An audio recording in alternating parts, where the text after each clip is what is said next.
วันพุธาเจ้าลองตั้งป่อเปลี่ยนมาวันเหลือนหกมน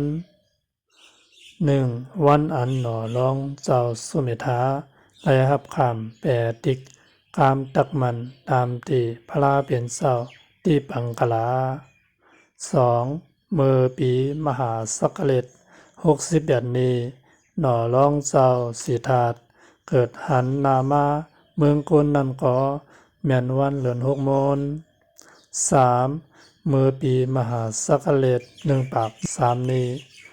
หน่อล่องเจ้าสิทัดหูบไหลสะแป่งยุตายงานเสเป็นพลามานันก็เมียนวันเดือนหกมนวันอันพุทธพลาเป็นเจ้าก็ตมะหอพุทธวัมสะปืนคือพลานั่นก็เป็นวันเดือนหกมนมือปีมหาสักเลต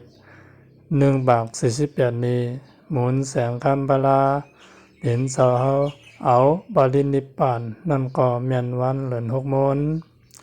ลื่นสุนัยย้อนสุผันให้ผู้รู้ทำยินเอาเขา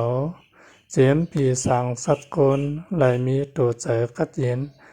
ลองนาการเขานำเงินตองหนังกากลางใจใครใครเป็นนั้นให้เจ้าเตรียมทนห้างไผ่ห้างมันเสียกรรมเลยสาธุ สาธุ สาธุ